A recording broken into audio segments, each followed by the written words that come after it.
The bars down on the front end.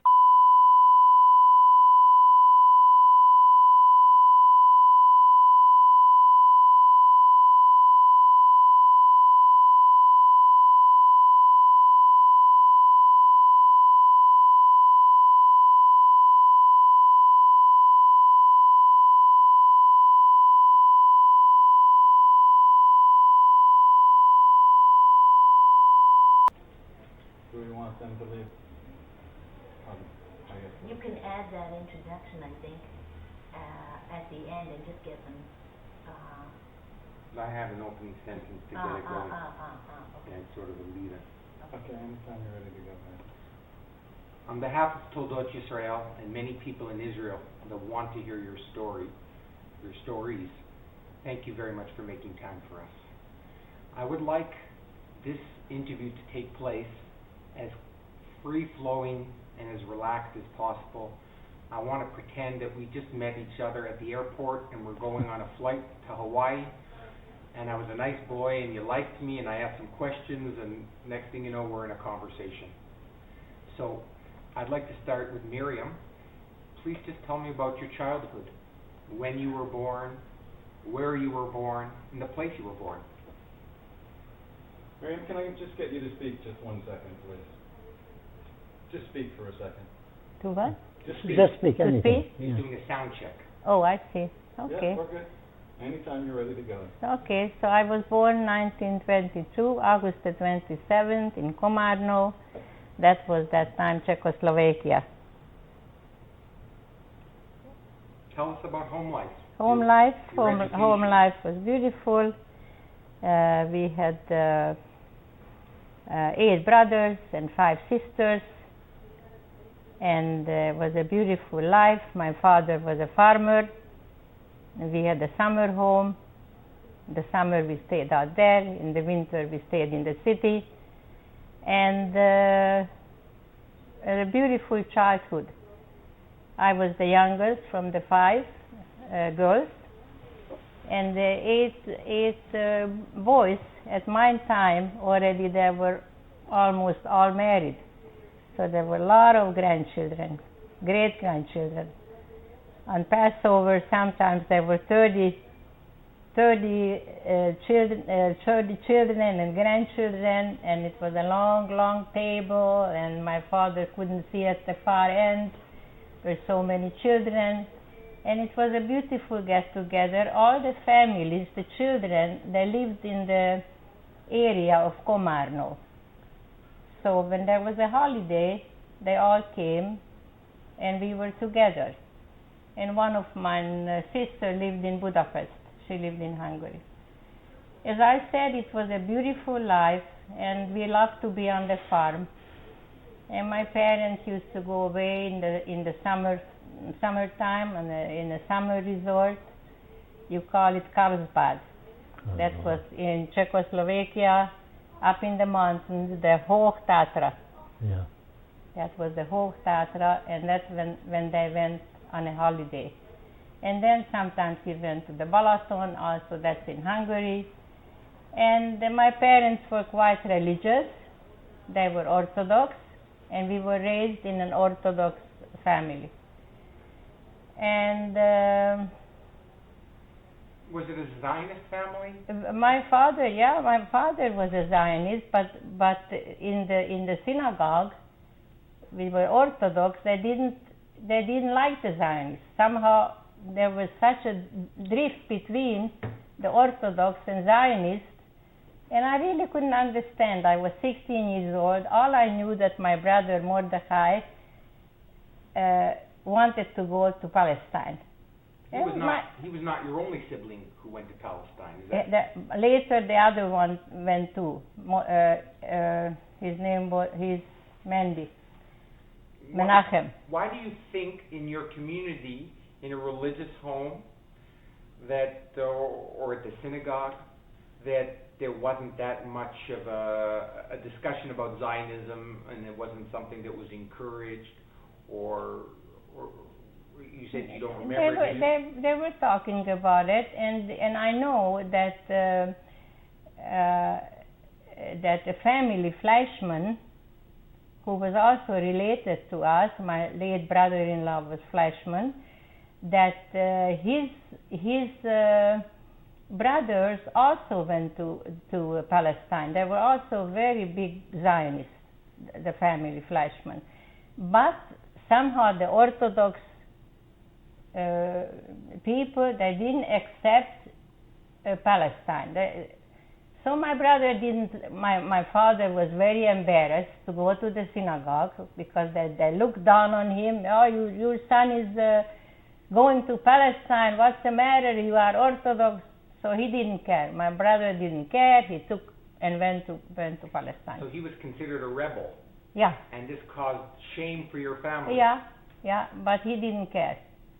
He went, and then my other brother followed him. I think, I don't remember, was it after a year or maybe a few years after, he went also to Palestine to visit him. There were some bad winds blowing in Europe at the time, and perhaps the Jews were starting to sense what was taking place as far as not feeling maybe welcome or safe or at home anymore. That's true. In no way the idea of moving to Palestine and creating a Jewish state or a Jewish homeland didn't become more popular, and to the effect that suddenly Mordechai, your brother, was not considered such a Meshugana or such a rebel. And not really that time, yes.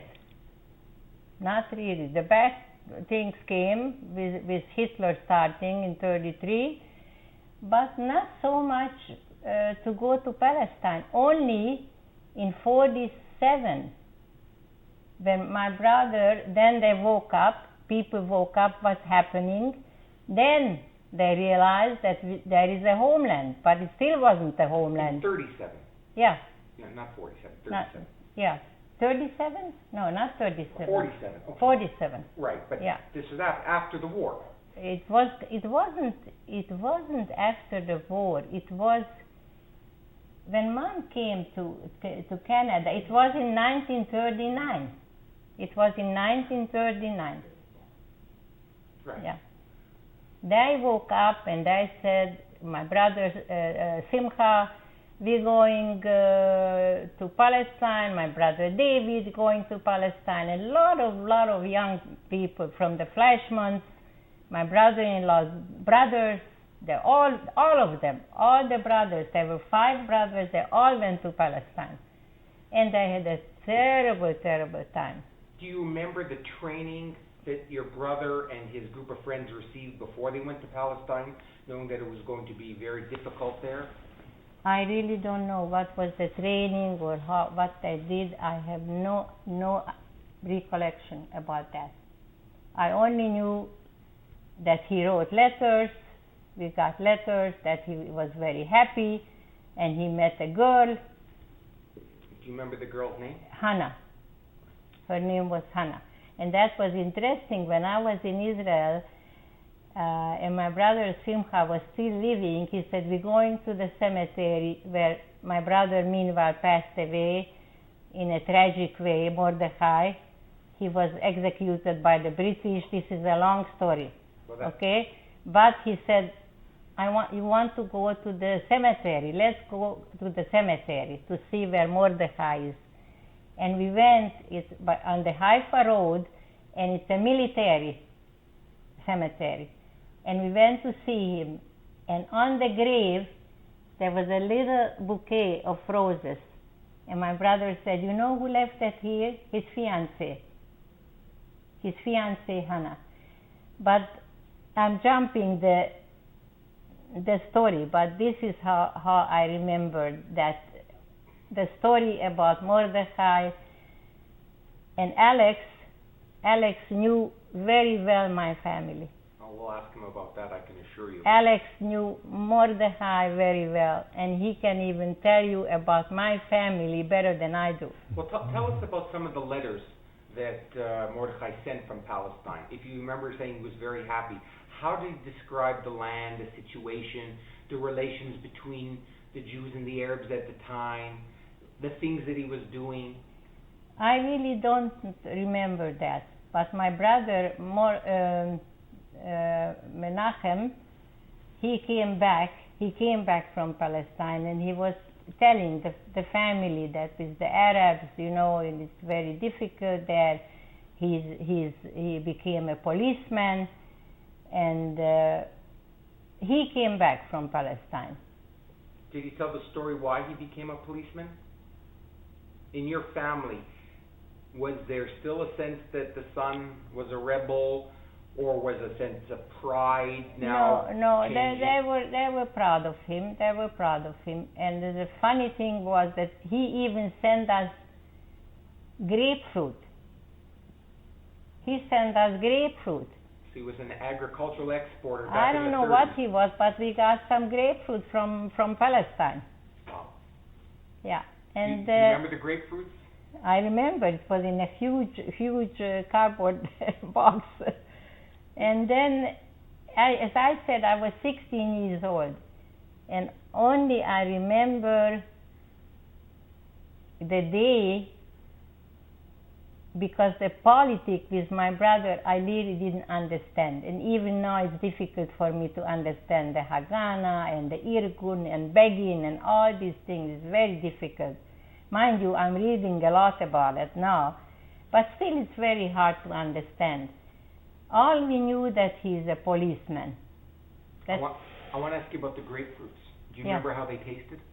Oh, it was delicious. It was huge. So compared to grapefruits from Europe that you had eaten? Was different. Was sweet. Was different. Now, I remember hearing that Mordechai he went into agriculture. Yes, because his father was at home. Alex knows that my father had a farm, and Alex was there, right? On the farm too. Yeah.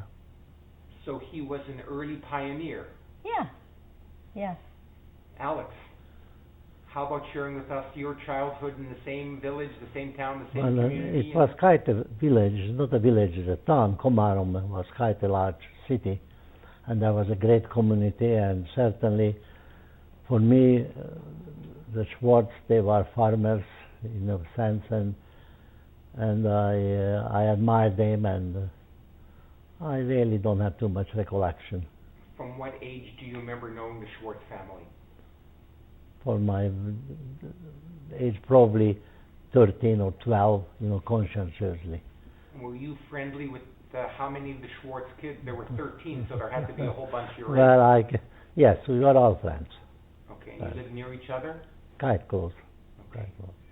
At what point did you become familiar with Mordechai's story as the rebel turned Zionist who moved to Palestine to build a homeland that was causing shame to his father in the synagogue? We admired him. The shame what they had, I didn't share, and we didn't share in our family, because our family had a great members already left to Israel already 1860, and they founded Petah Tikva. Oh my. They were the first farmers in Israel. Can you tell us about whatever you remember? Well, that's what I remember, that I know the family, and as a matter of fact, I contacted them after the war. They were farmers, Petah Tikva. And the Raab, there is a street there called the Raab Street in Petah Tikva. They were the founders. Really? I didn't even know that. Yes. Wow. That's how it's coming back to me. But the Schwartz I admired because he gone to Israel. He was an idol for us. An example to follow, because there was probably 15 years of difference between my age and his. Oh, so he was older than you. So significantly younger we were, and we just admired him. And what I recall very precisely is that when he was condemned in Palestine to be executed, we collected petitions as a child and made signs for hundreds of people, and gone to Masaryk, who was the president of Czechoslovakia, to interfere and ask for clemency from the British. Who was we? Well, all the other children in the community there. There was a large Jewish community in Komarom, and we all collected, gone to house to the Jewish people to sign the petition asking Masaryk to interfere. Do you remember the year? Do you remember exactly when it was? No. But you remember the momentum of hearing. Tell us how you first heard that he was arrested.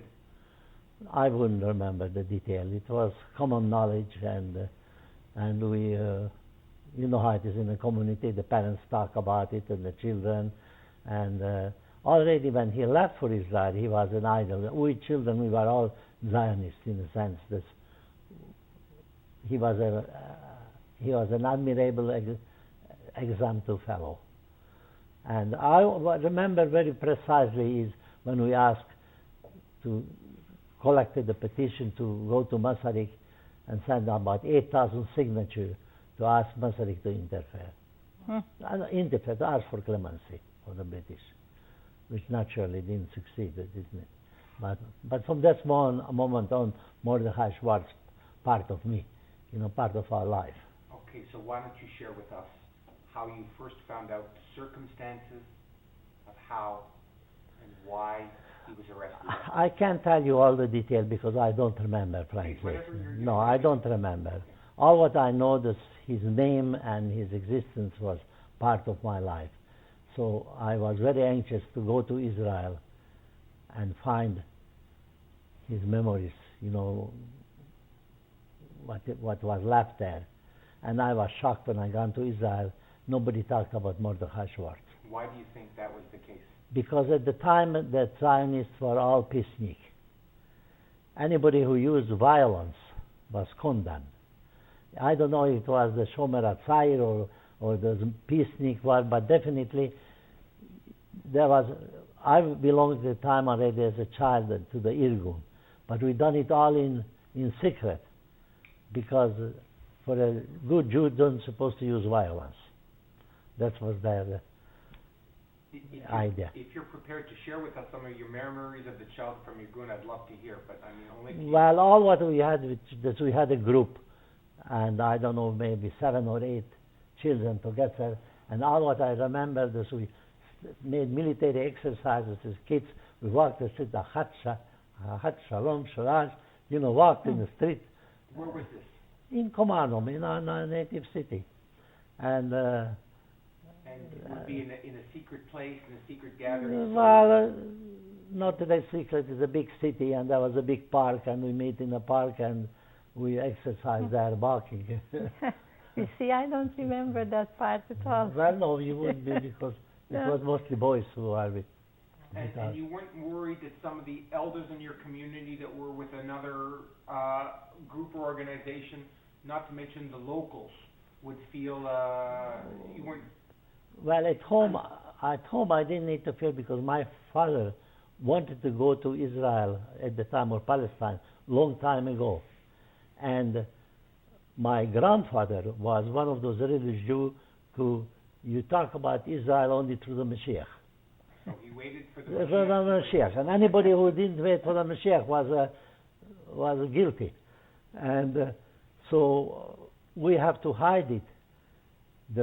Actually, my father wanted to go to Israel and was very proud about his ancestors, that his uncle, who was gone to Petah Tikva and founded Petah Tikva. Huh. I remember this grandfather had 4 brothers, and there was 4 of them in the picture, and one of them we didn't supposed to ask who is he, because he was the man who left and founded Petah Tikva.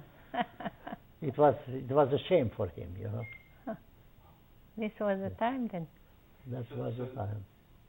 At a very young age, you were connected to Jews from your community that moved to Palestine. Yes. Starting with your own family that you admired, and the legendary names of those who went on to... Yes, I was connected very much. But I was also very angry at my people because they gone peacefully into the Shoah. You know, and no, without a resistance. And my father actually proposed a resistance, but you couldn't. Where were you at the time that you didn't go into the Shoah with your family? Well, all what I can remember, the day we gone to Budapest, which was the city far closer to the Russian. And I remember saying goodbye to my father and mother with my brother, with their approval, and father benched us and mother benched us, and we'll never forget to say, you boys shall survive. And we left and we gone toward Budapest because there we could melt into the cities. Do you remember the date? No. I remember just the events going away. 43, 44.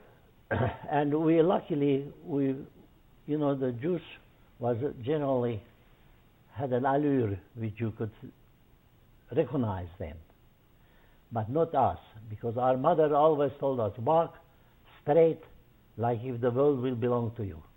So my brother and myself, we both walked straight and hold up our head, and that's the way we've gone through. They didn't expect it to be Jews. You blended in with the local community. Yes, very well. Very well. And I ended up in Budapest and the resistance movement, and actually I was joined the Russian army as they were coming, and we came back to our city with my brother with the Russian army. That was our life. But we didn't want to stay. We wanted to leave as soon as possible. A lot of things were happening in the world. Well, I had an experience which was very remarkable, which helped me a lot. I was coming with the Russian army and we were going toward Vienna, and the German army had an offensive and bypassed us, so we all were sent out into the valley of the Danube to dig trenches to prevent the German army to come behind us, because we were scared that they will come across. That was with the Russian army. And we dig the trenches, so we set up our Krasnikovs, and it was all secure, and we had the first tea. And Vlasil, I will never forget it, his name, sit down beside me and said, Sasha, my name was Alex, but Sasha was a Russian. He said, don't get too close to Major Guberian. That was our commanding officer. And I asked him why. He said, he's a fucking Jew. Hustim Yevret. I will never forget that much Russian. In Russian, that means Hustim Yevret, a fucking Jew. And I looked at him, I said, what's wrong with the Jews? Oh, they are all speculators. But don't you worry, when we get back home. That was with the Russian army. So anybody talked to me after for communism and socialism, I just looked at them and said, you are all crazy. Well, I'm sure your period in the underground was fascinating and full of stories. Oh.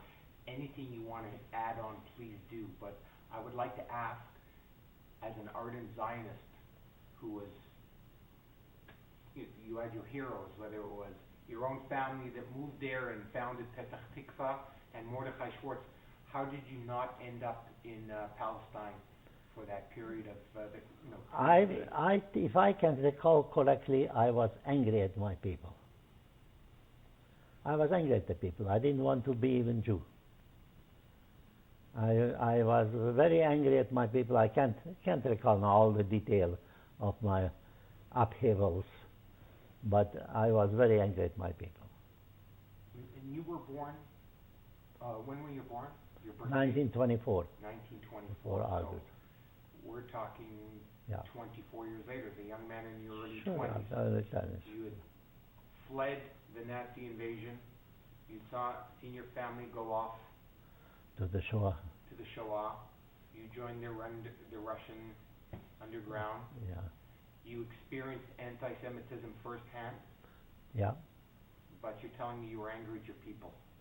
Angry at my people because I had many, many occasions when our people should have stand up and they didn't behave courageously. The rich people try to buy with their way out and don't care about the rest of it. I don't want to take all this mess.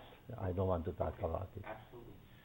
I want to go back to Mordechai, and when you heard that trouble began, what was your understanding of what happened to Mordechai in Palestine at the time as a young girl? At the time, all I heard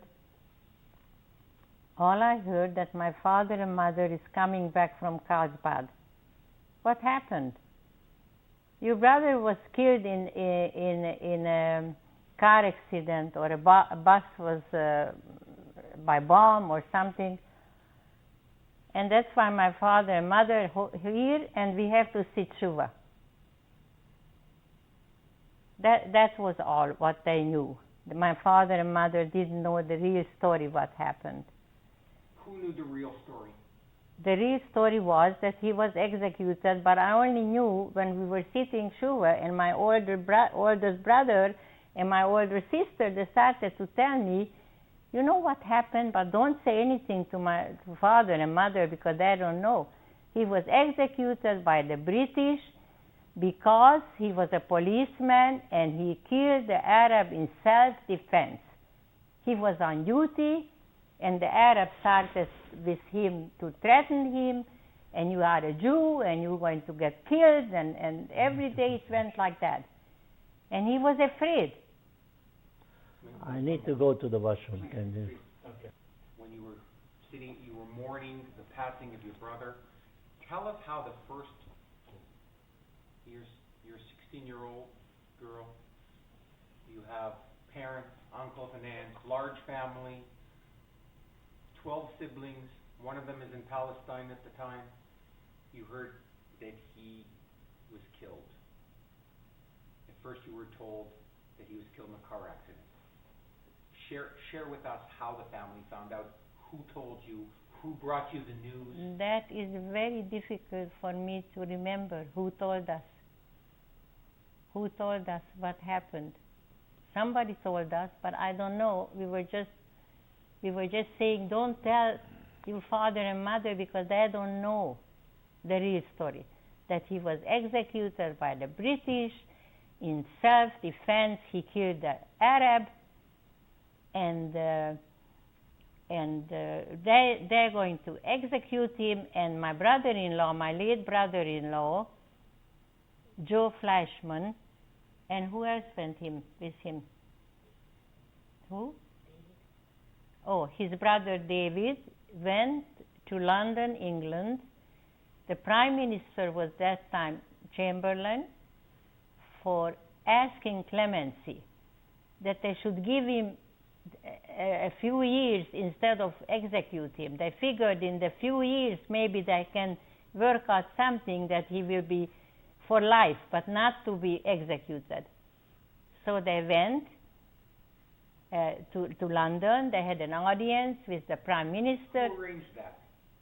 I mean, not everybody walks in and gets to meet Well, the Prime Minister. my late brother-in-law, Joe Fleischman, he arranged this.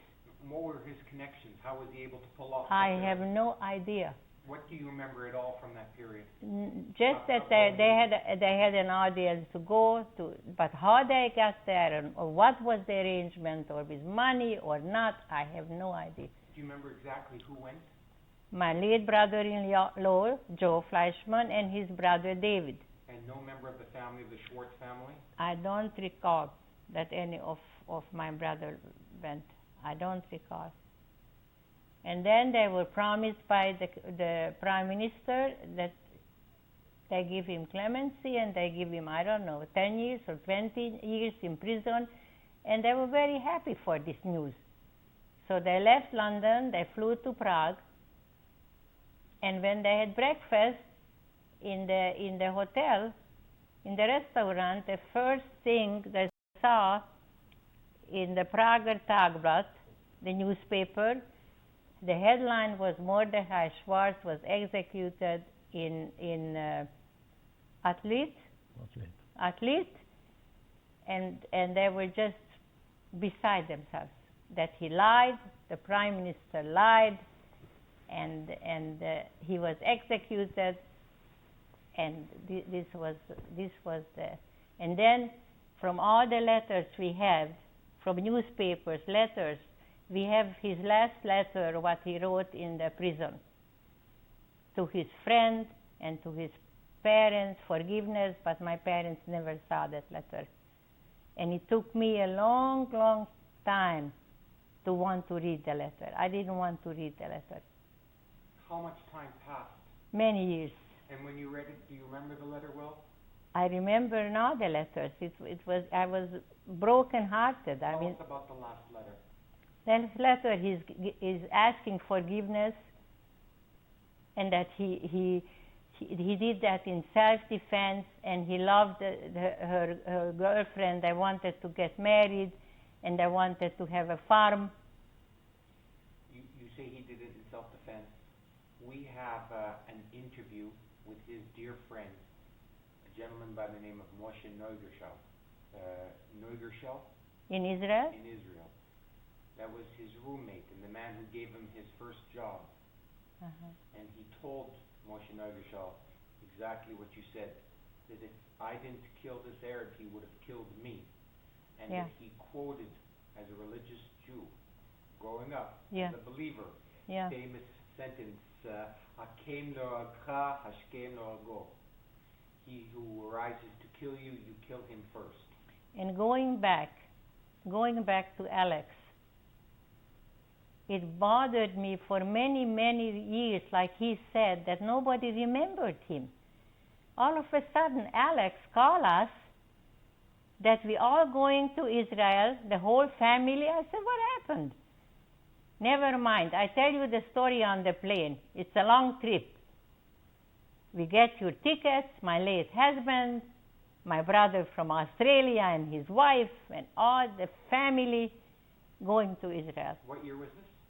Oh boy. 91. In 1991. How many of you went together? I don't know, a bunch of them. The family who was my sister Ella, her husband Joe, and the one who was still alive. So I sat beside Alex on the plane. He says, no, I tell you the story. You were just a little girl. I tell you what kind of a father you had and your parents. And I was working on the farm, right? At my father's farm. He was working, Alex, and learning to be a farmer. My late brother-in-law Joe, who was also on the plane, he was also working on the farm with Alex, because he wanted to come to Canada as a farmer. My brother-in-law. So they were both on my father's farm to learn, because he also wanted to come to Canada as a farmer, because Hitler marched into Austria, and he said, I am going to Canada as a farmer. I'm taking my wife, the 2 children. My parents were beside themselves. Are you crazy to Canada? What is there? Indians. Who lives in Canada? Where is Canada? He said, you want to stay here? I am taking my wife and I'm taking the 2 children. You want to wait till Hitler march in to Czechoslovakia? My father said, march in? What are you talking about? This is a democratic country. First was Masaryk and then Benesh. Nothing will happen to the Jews. He left. My father helped him to teach him how to be a farmer. Come out to the farm. You don't even know what's a horse or a cow. So he was teaching him what you do, how you do the weeds, and how you do this, and how do you do the barley, and everything. My father taught him. Maybe in a few weeks he's going to be a farmer. He had a jewelry store in Komarno, and he wasn't afraid to take this chance to go in a land where he doesn't know. Anyway, he had to go front of to examine him that he is really a farmer. My father went with him, and my father, instead of him, he always answered. My father answered the question.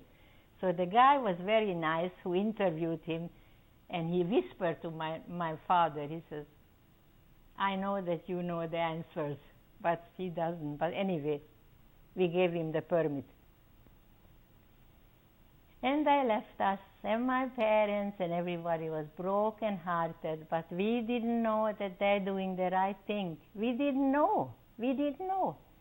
One day, 2 Polish boys came to the house in a leather coat, young Polish boy from Warsaw. What do they want? My father said, what? we're selling false papers. Don't you understand that you Jews are in danger? This is false papers to go. You can go to Venezuela, you can go to Cuba, you can... My father started to laugh. He said, get out of here. Why are you talking nonsense? It didn't. And Lillian, my daughter, said, Mom, I don't understand when you tell this story, you always said that your father was such a smart man. He was, shall I give up my wealth, but I worked so hard and just go and your father couldn't see? I said, I guess he couldn't see. He couldn't see. That was the problem. But it was, in a way, lucky that my father passed away 1 year before the Germans marched in. 1 year before The Shoah. the Shoah. Did you get any feedback from Mordecai in all his letters from Palestine? He joined the British police. The British were at war against the Nazis. Did he talk about the need to get out? Did he talk about what he saw coming as somebody who's prepared to take up arms and to fight? He probably did to my brother, who was there, and then he came back, but I don't remember. I wasn't interested at age 16. You were a young girl. Your mind was somewhere else than to hear these stories. We just didn't. So everything that happened in Europe from the middle of the 30s towards the end of the 30s to Hitler's invasion, Czechoslovakia, to what was happening at the same time in Palestine, maybe is there a chance that inside your family or in your community that Mordecai wasn't such a rebel anymore? Yeah, they woke up after.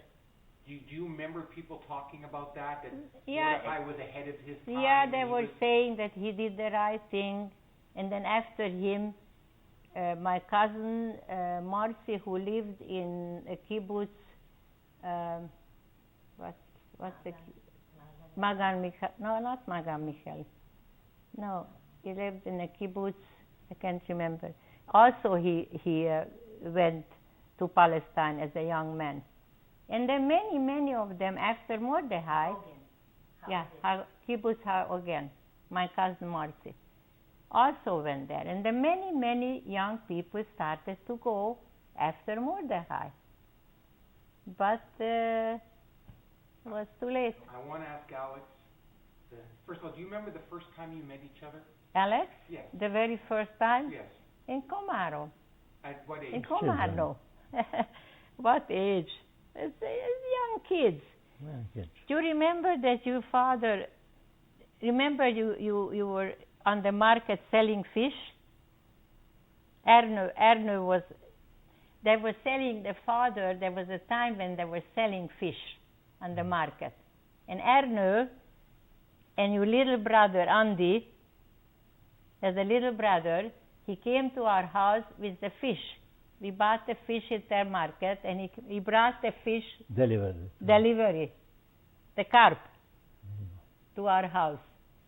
And Alex, as a young boy, we saw him. We were very good friends with his sisters. His sister, who just passed away recently, was in the same class with my sister Lily.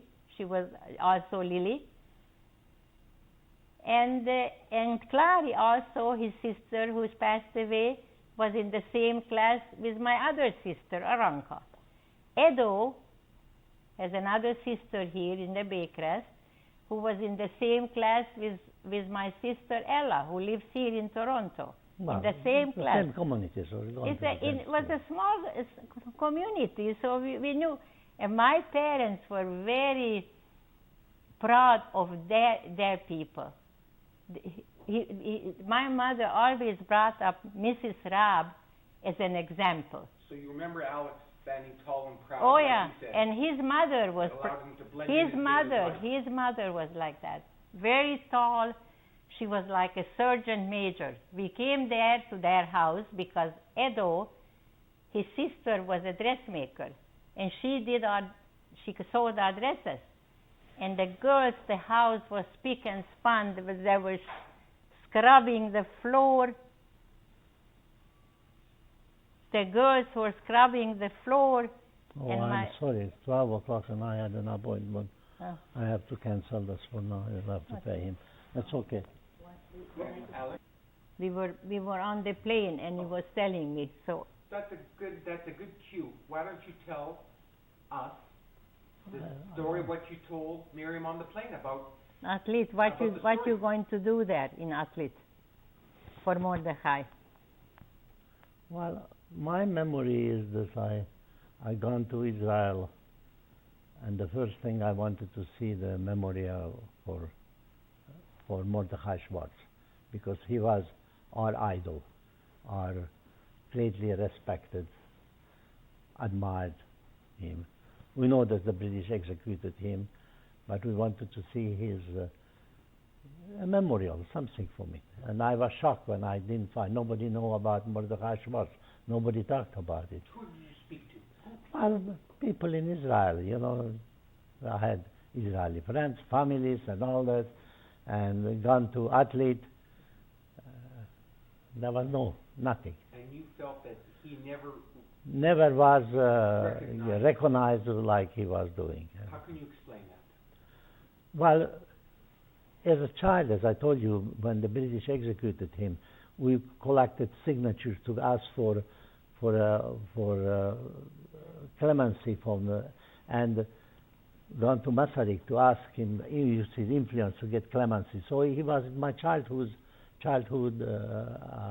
hero. He was a hero of our childhood. And when I gone to Israel, the first wanted to go see his grave, what memorial was for Mordechai Schwartz, and there was nothing. So that was the greatest shock. And I decided right there that I should go to athlete and build a memorial for him. Describe the memorial that you built. Well, I gone to athlete and I find an area there which was quite open in the center there, and I decided to build a garden for children and swimming pool, and called the memorial for him, and that's what I built there. And for the injured soldiers. For the injured soldiers. Yes, that's A right. pool. Pool. For recreation. Yeah. Yes. Because you symbolically chose that area. Yeah. Well, sure. I gone to athlete. That's what I gone to athlete. That he was executed.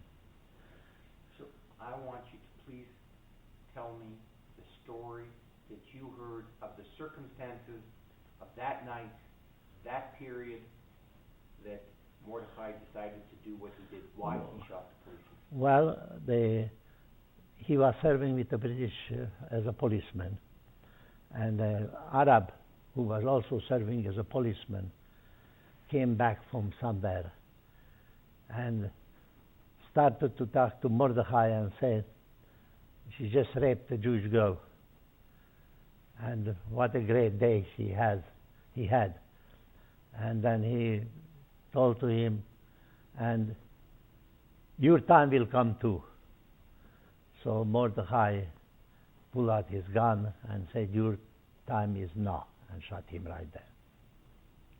And that was the story. And how old were you when you heard that story? Where were you at the time when that story? I don't know where I was. We heard it in Komarom, still at home. Okay, so I'm saying it's something you It heard happened. in real time, in the same time span, not 20 years later. No. So I heard it in real time. Got back to you.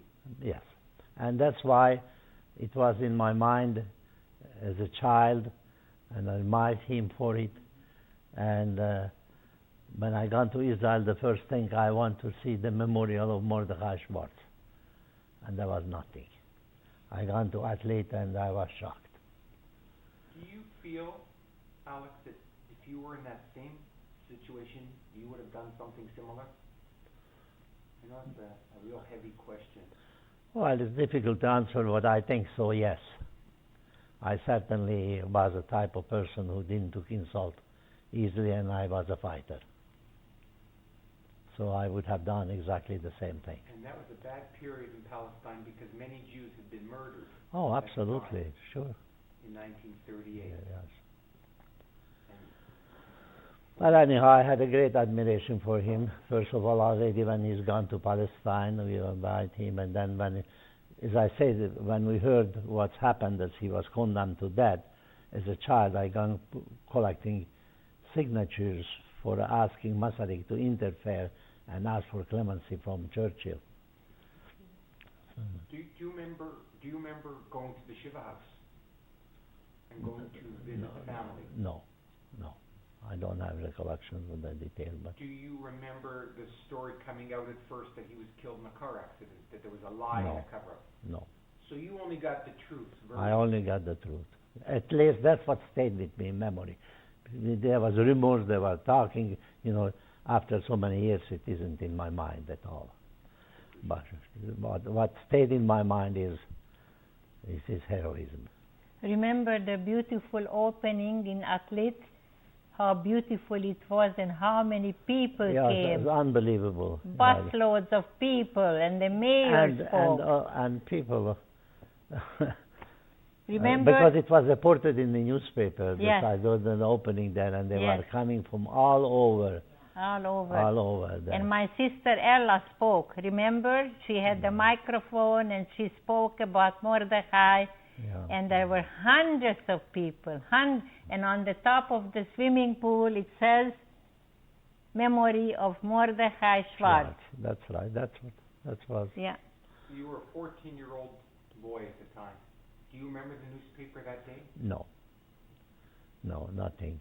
All what I feel is by opening up this Memory of Mordechai Schwartz, I had a great satisfaction that I accomplished something which was very important in my heart, in my memories. I done it for myself. I would say that way, okay? Well, going back to what you did for yourself, to pay tribute to your hero, when the book, Toldos HaHaganah, the legends or the stories of the Haganah was written, in that whole book with thousands of stories and recalling of the experience of the Haganah fighters, there's one sentence about Mordechai, and it says that a Jewish policeman was hanged after shooting of an Arab policeman at the British High Command base of Athlete. One sentence. Well, that's typical from our people. It's I don't want to make any comment on it. It's sad. That's all what I can say. It's sad. And how about you, Miriam? How do you feel when you were significantly older? You said it took years till you could read his letter. When you realized that what your brother had done, why he had done it, and that for some reason there was very little talk or glorifying of his act. Well, it was quite shocking, but still, as a young person, I couldn't understand, the politics of Israel with the Irgun and Haganah and Begin and all these things was too complicated for me. That was an inside politics, so for me it was to understand. It was very difficult. But I did something when I read the papers, which was translated from Hebrew to English, that the defense lawyer did a terrible job with his defense, that what he should have done to defend my brother. That's why he was a defense lawyer, but he didn't do the job. So it was a very, very strange situation with the whole trial. I mean, you look back and you read and you read and you read, and you still don't understand. You still don't understand this. Why did they do it? It was all inside politics. And now later that they recognized him as a war hero, after so many years, they recognized him, but that was already so many years after. I understood that they did name the street in Yerushalayim, Rehov Mordechai Schwartz, his picture is in the police station, and that give us a little bit of some kind of satisfaction. Yeah, or proud but it was that time. It was very, very sad. It was. You say sad, but I want to ask you: do you have anger? And if you do, to whom? Where would your anger be? I don't have anger because I really don't know what they did, how it was. That people asking me now if I'm still angry at the Germans. What the Germans did.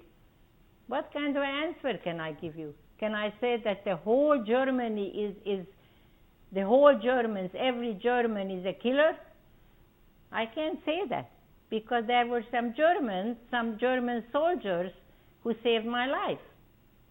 So I can't generalize the whole thing. And with Mordechai too. I don't know. It's the same thing. Maybe there was somebody who wanted to help him and he couldn't. So. And can I ask you the same question about anger, and if so, to who? I know you've expressed your disappointment with some of the Jewish organizations and because of the politics.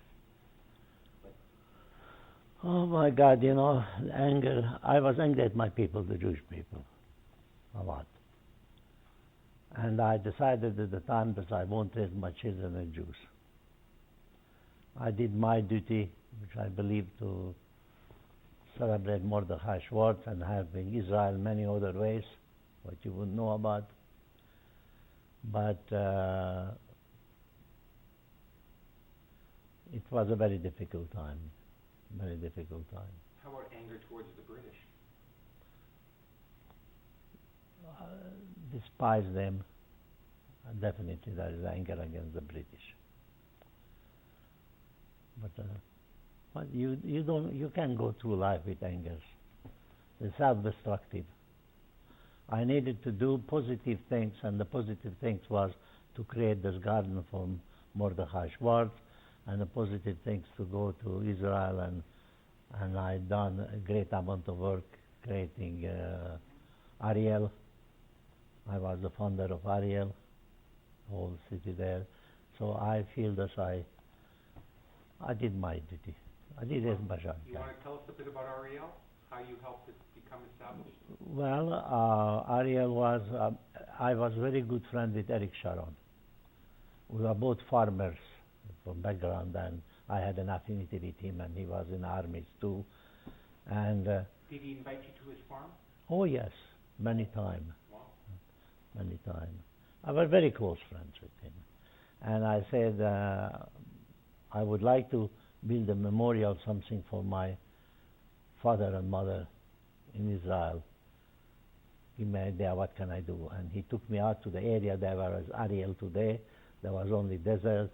I have a picture there where we said, here is the place. You see all those people, there were some mobile homes where people was living down. And so caravans. And we decided to build something there. And out in the desert, Eric Sharon take the pick and make the hole, and I put a stone in, and that was the beginning of Ariel. And we built Ariel there, and it's a very satisfactory feeling that we have created Ariel there. Did you ever do any farming with Ariel Sharon? Did you share with him your expertise? Yes, some roses. I don't remember the detail now, but yes, I did some. Did he share any of his expertise? Because he was a sheep farmer and... yeah, sheep. I would be, if he would be in life today, I would think we will have, and I would be in Israel many more time and all this. It was a big loss for me. And particularly knowing that he's laying there, it's horrible. Very horrible. Can I ask you, is there anything else you'd like to share with us? Because what I'd like is from a perspective of the impact of that period, your childhood, how it carried you through your early adult life, when you got married and started families and how you shared, or how much of your childhood you shared with your children and your grandchildren, the impact of that period to date, where you are at this stage of your life and you see your children and your grandchildren as your descendants carrying your history into the future, taking it with them. No, I try to avoid. To carry over my pains and my struggles into my children. They don't have to. I try to separate it completely and protect them from all the pains what I had. That's what I do. And actually they are not married with the Jewish faith, so my generation, I'm the last of the Mohawking, and it's finished as far as Alex Raab's gone. And you, Miriam? I feel different. I feel that my children should know the history, what I went through, that I brought home a baby from the concentration camp, and they should know everything what happened, and they know everything, and they're still asking questions now. And even Mordechai's story, every one of them know. My grandchildren about Mordechai, about Alex Raab, they know the story about him, and I feel that they should know. This is history. What we dying out, the old people dying out, and what will be, it will be in the history book. How do your grandchildren tell the Mordechai Schwartz story? Where they really couldn't understand, but it was, for them it's terrible. My son, who speaks perfect Hebrew, he was reading the paper, and his name is after Mordechai. He's named after Mordechai. His name is Mordechai. And we had the Yortzeit just recently, and I phoned both my sons. I said, make it sure you say the Kaddish. It's Mordechai's Yortzeit, just when you came that day. That was very, very strange feeling, that here you come to talk about Mordechai, and it's his Yortzeit. And I feel very strongly about Holocaust. Children should know that should never happen, and I'm very, very much for Israel. Why? Because I feel if we don't have Israel, we can just die. If we don't have that little country, that's why we are proud. We are proud Jews, because that's why Israel means so much to us and for the children. Because I keep hugging them. If we don't have, God forbid, Israel, then you might as well just die. Do you remember where you were the day the State of Israel was established in 1948? Where I was? The UN resolution calling for the two states. I really don't know where I was, but it was a very, very exciting thing to know, and of course it was for everybody that Israel became a. And I remember Alex Raab, when Israel became a nation, my sister, who lives here in Toronto, she was the president of Hadassah Viso organization. And she went to Alex Raab to tell, because before he didn't want to know about the Jews. And Alex Raab gave millions of dollars when he heard that Israel became a nation. He was beside himself. And from that day on, Israel meant to him everything. People came to him. He was honored by the UJA. He was honored here. He never refused to give money when it came to Israel. As much as I could. As much as he could. But still, my contribution for Israel, Ariel is the important part. Because Ariel has been created by Eric Sharon and me. And is there the first building in Ariel which was put up is the Simon Raab building of engineering. This is my father's. You were there. That was my father's memory, because he always wanted to be engineer, and it's called the Simon Raab Building of Engineering in Ariel. And then later on, we built another one to my mother's name, the Abeles Raab, Seren Abeles Raab dormitory for girls. And somebody too interestingly built a dormitory for boys, and a third person came and put a cupola over, we call the shidduch. And I spent some wonderful time there by satisfaction to see what's going on. Now the Ariel, the college is recognized, they get the doctoral degrees. And when I think about how we started off with what, I'm sorry that Eric is incapacitated. Do you remember where you were in 1948, that day when Israel was born? No. No, I don't remember. No, I don't remember at all. I want to go back to the last, what we started with, and that was, because we're going to wind down now. It's been wonderful, really. Thank you so much for sharing with us. That 13 Jews were hanged by the British pre-state. That only Mordechai was the member of the Haganah. The rest were with the Argul. Mm-hmm. And it seems like only now Mordechai's name or his story is getting out, and that's what we're trying to do. When it's time. How do you feel that almost 70 years later, that It's sad.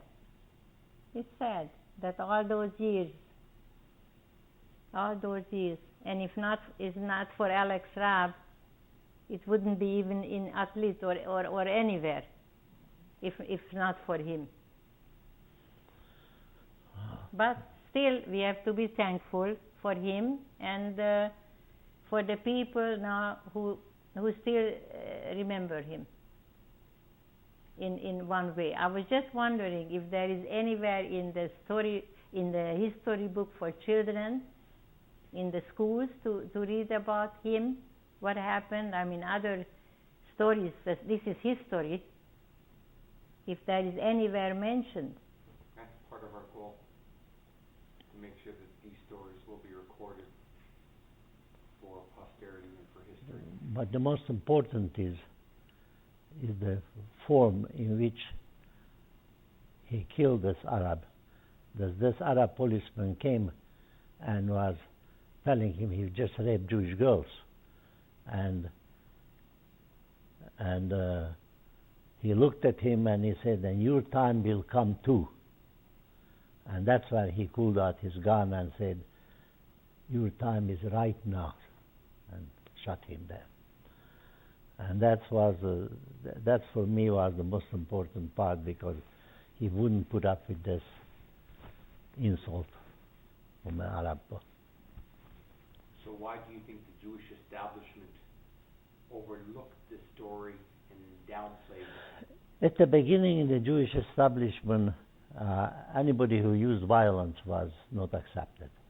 That was my conflict with the Jewish community for a long time. You would like to have seen more resistance? Well, I was with the resistance, and I had terrible experiences with Jews who didn't want to join the resistance and risk their life to save other ones.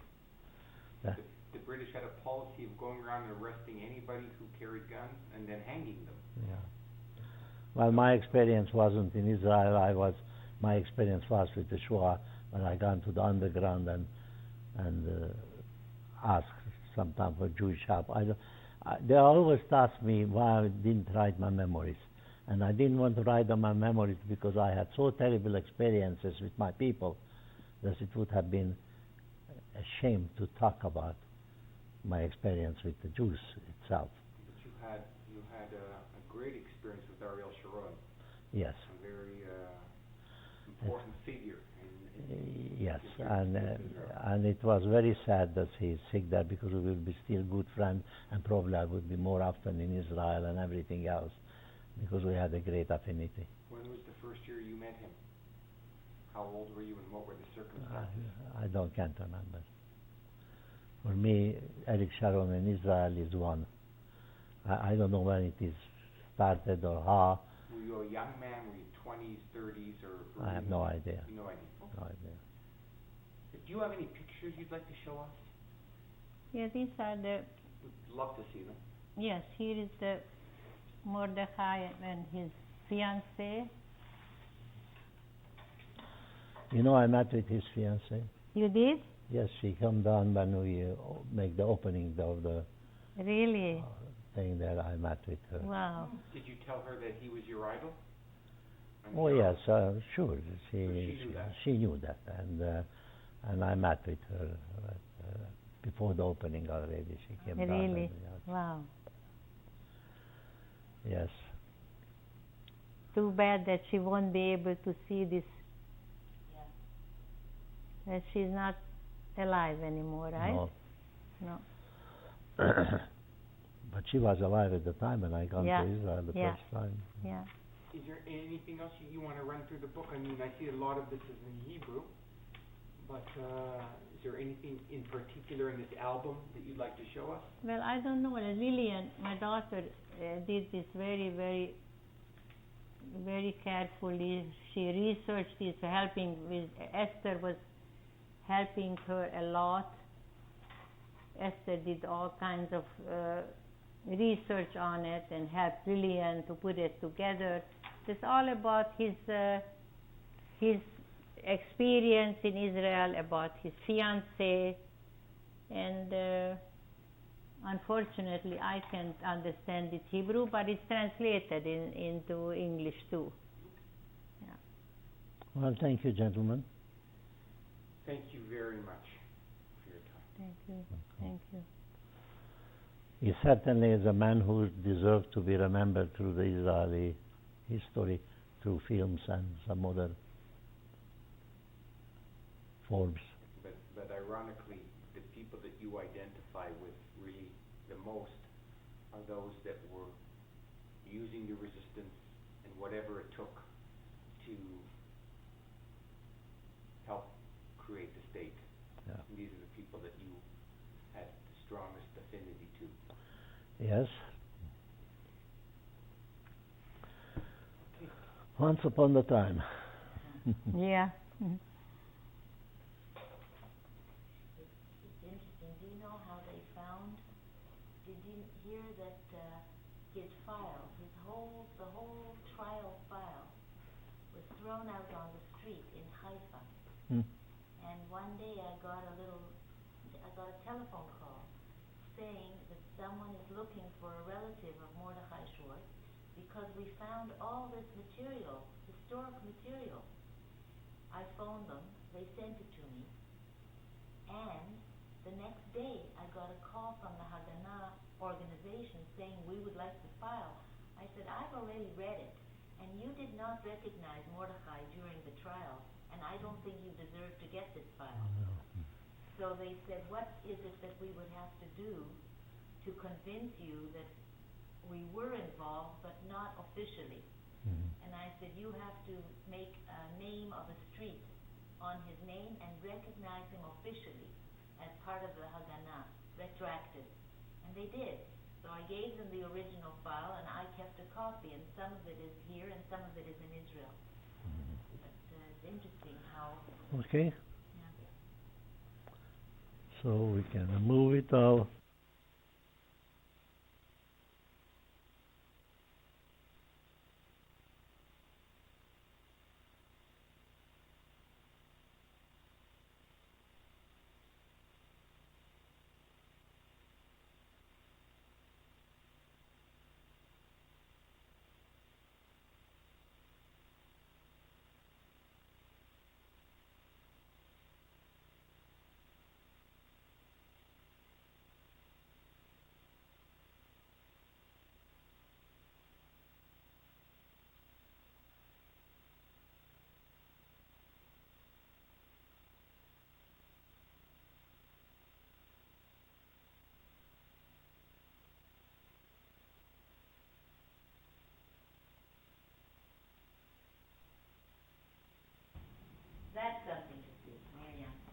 should invite them over. Yeah. That's amazing. May I share a story with you? The irony, when you talk about the strangest things, that story that you just told about the one who led the escape or the operation in the Akko prison to take out all the prison. Right. He led it, and his co-commander was the father of Livy, 4 minutes, right? Yeah. So my whole life I've known him, and I knew the daughter's friend. He went demonstrated. He went to the famous movie theater in Tel Aviv. He threw out leaflets while you were doing your signing signatures, okay, and all the lobbying. This was 16 cooks, and he was arrested by the British. And they didn't know as a 16-year-old that he's and he was able to, they released him. But so now I'm going to arrange for Lillian and Miriam to meet them last. And you know what, Lillian, it was his brother who went with my son. When are we going to see this? I want to know when. She's just doing the pictures and then we're going. So how long is it? Thank you for your patience. I'm not used to handling this. We have to pretty much push the button. I don't know if you can handle it. Yeah. No, I really mean it. I really mean it. Don't wait for special invitation. We're going to all stand together. We're going to get a group picture. Oh. Mark, to this side. 1, 2, 3. If I could. Oh my God, we are photographed upside down. One wouldn't be surprised if Lillian will come one day and find something connection with you. She's amazing. I was saying to Charlie Schwartz? Yeah, Charles. And Adi Schwartz. Adi Schwartz is a relative. There you go. Adi Schwartz is a relative in Israel. Yes. Yeah. He's gone now. Yeah. Yeah. How was he related through who, Doctor? It's great. I have it written on. Oh boy. Well, because you know what? It's definitely history. And it's definitely... Who saved whose life there again in that story that we didn't get on tape? Oh, well, Miriam told that story. Alice didn't remember about Alice's brother. How you saved your brother. How you saved Edna. You Do you want to tell? remember? Do you want to tell the story, Miriam? Shall I tell you? Yes, maybe it will come back. Edna was already ready in line to go to the wagons. Flush. With the Hakenkreuz. And you came there and you said that this Jew, out from this Jew, I want this Jew. He did something and we want to get rid of him. Out. And they took him out from the group, and that's how you saved his life. And Admiral told me that. And other 100 little stories. What happened, why they were in hiding in Budapest. But how they were, and you had a bread truck. You were driving, you see? A bread A bread. No, I was thinking the flour. Yeah. Because I was strong enough to take the big sack of flour from the mill, and that was driving a bread truck. In Budapest? Yeah. That didn't have anything to do with Simcha's mill. Simcha's... No. They were in hiding in We Budapest. were in underground. They were underground. But how did you join the Russian army? I don't understand. From the underground to the Russian army. Well, I just was coming and tried to go home, from it. And first of all, I was arrested by the Russian and I was interrogated long time, by the NKVD, NKVD, yeah, sure. Long time. And I had a hard time to convince them that I'm a Jew who was in the resistance and all this. But in the end, they give me a big bread, and threw down in the car, to eat there. And as I was down there, the Russian officer who was interrogating me come down, and I said, Rabotai, we wollen Menschen. You richtige bist hier. The souvenirs coming back. And from there on, he made arrangements to both of us to get the picture taken and saying that they are too resistant and ask the Russian army to help us, you know. You know, it's a long story. Talking about the Russians, when I came home from the concentration camp, Shani, my brother, was waiting at the station with ferry, Flashmont ferry, waiting for the people who came back from Auschwitz. So I came with my baby, and Shani took me in our house. We had our house, but the house was empty, just the beds were there. So Shani said, my brother, he said, don't worry, they're full of Russians. The house is full of Russian soldiers here. They won't touch us, they leave us alone, they gave us one room. So Friday night, Shani made Kiddush, and they're knocking on the door, and I light the candles. And a Russian guy comes in. Oi, Ivri, you are Jews. Oi, Shalom, you know, he was beside himself. He was a Jew, but they were afraid to tell they're Jews. Sure. Oi, he hugged me. He was talking Yiddish. He was in the house. Every room they occupied. Every room. Who greeted you? I didn't know. Excuse me. Your father, Esther's father, his father and my brother, Mandy, they were on the farm in Bowmanville, here in Canada, and when the war was over and everybody came home from Auschwitz, they were the first people to come to Komarno to see all the survivors. So they came in couples. They couldn't believe it what they saw. So they had to get married. There was no rabbi, there was no nothing. But my father was the religious one and no one else was. That's right. He couldn't understand why they're all living in sin. That's right. And he said they're all crazy. All at once. I have the picture. Yeah. Where all these couples are standing and he comes from... I was the interferer for Ira and Bela, my husband, was the only one with the kippah. Right. Nobody believed anything anymore. No. And Yoshi came and he couldn't believe what he saw. He said they all became crazy. You know? They all became crazy. And one day, Bela said to me, go to Komarno also and see who is there. Because meanwhile, from Komarno, we went to Miskolc with Bela. Okay? But relatives in Budapest. And there was no bridge. The bridge was bombed. So I came on a little boat. Okay? I come into the yard and I knocked on the window in the kitchen. And Katsi, the maid, the shikse, comes out. Jesus Maria!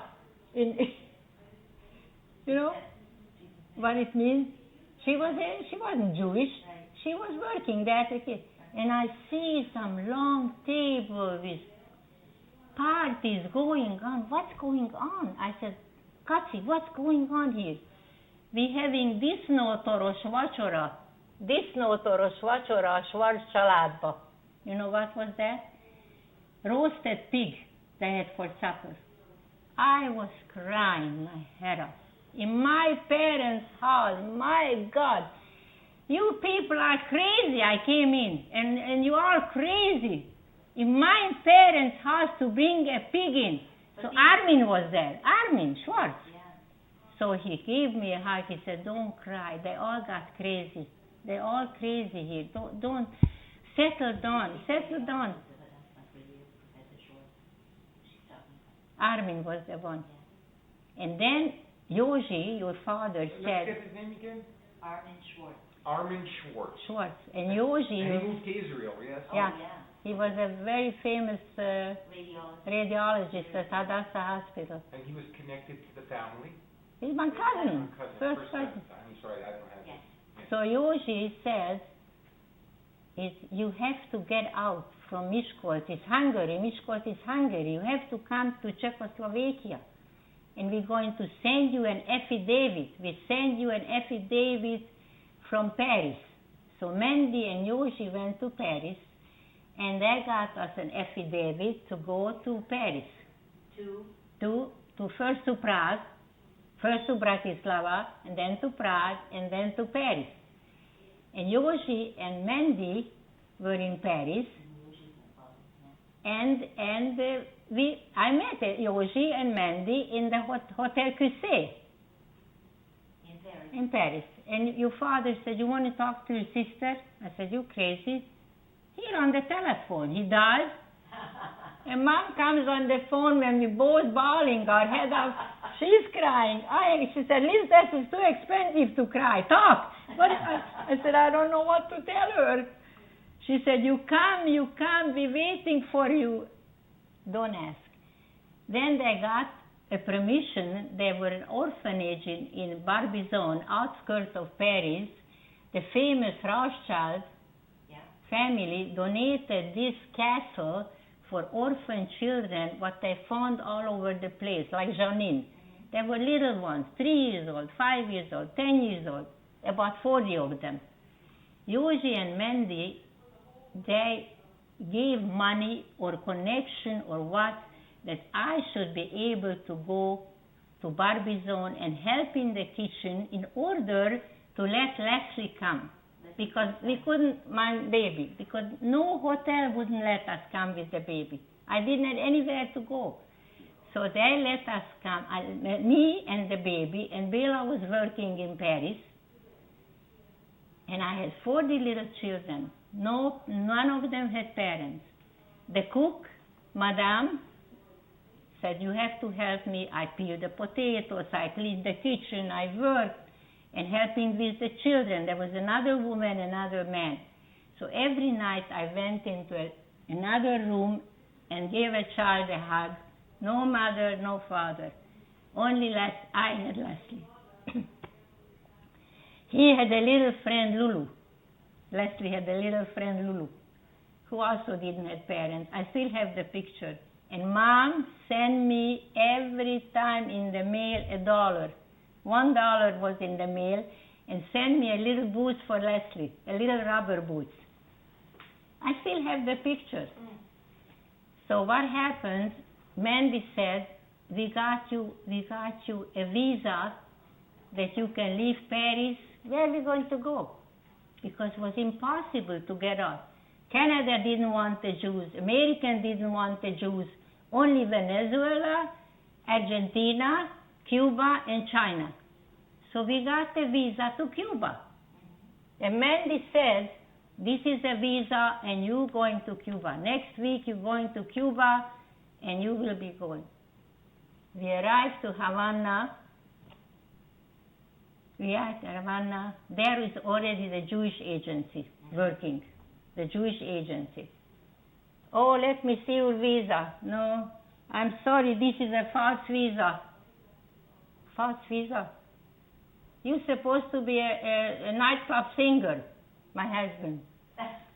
That was a false visa. Yeah. I was never.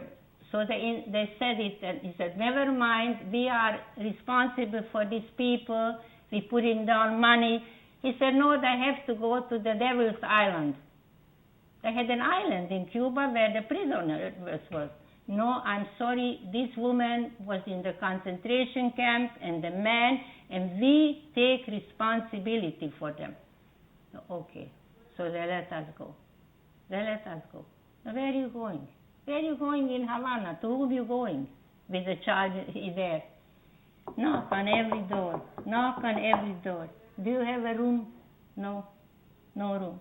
And I didn't even know that so many Spanish Jews live there. But God doesn't hurt with stick. God make action. These Jews didn't know that one day they're going to have to leave Cuba, the revolution. They had the taste, what it tastes. It was Pesach time, they had a soup kitchen. So I went with the plate, and the soup was so salty. My tears were running in the soup. I stood in line for soup with Leslie and Bela staying in line. Not one Jew came to you and said, "Maybe you like to come to Seder." Nobody. There were very wealthy Spanish Jews lived in Havana. So no wonder if he, I said, I never forget. But we still didn't have any place where to go. But listen to that. There was a pharmacy. Come in the pharmacy. I spoke a little bit English. I right away showed my number. Oh. We're looking for a room, madame. We're looking for a room with the baby. Come.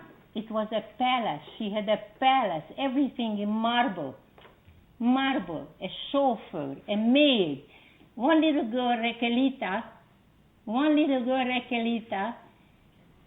And she was crazy about Leslie. And we stayed by these Catholic people without any money. She gave us a gorgeous room and a little stove that I could do the cooking. So Bella went to the market in the morning, 4 o'clock, because the flies didn't come yet on the meat. So he brought the meat and I was cooking. In 1 year time, the 12th month, they're calling for the Canadian consul that you have the permit to go to That's how you ended up Canada. in Canada. I never realized. I gave him a hug and cried. Well, just this is the end. And the madam and her husband had a huge limousine with the chauffeur, took out to the airport, and she took out $100 from her pocket. I said, you can't do that. I said, we didn't pay. No, you take it. And the little girl, Raquelita, was hugging Leslie, and that was the end of Havana. Miriam, I'm going to ask one last question. I promise that. Mr. Rob. Okay, Yeah. and this is it. Last question. Can you take this off? For you. Because of what happened. You want her sitting down? Yeah. Okay. Honestly, keep it as short as you would like. Because of what 5 happened minutes. to Mordechai. 2 minutes, not 5. Whatever. No. The whole bitter experience of your brother being hanged in Palestine. Yeah. Was this one of the reasons why you did not want to go to Palestine? Did you have a bad taste in your mouth? Not at all. I mean, after hearing the story in Cuba. No, not at all. No, not at all. I came to Canada because I had my sister. My sister was in Canada. Why should I go to Palestine? Your only relative alive was your sister. Well, no, she had some brothers in Israel, But my sister was my sister.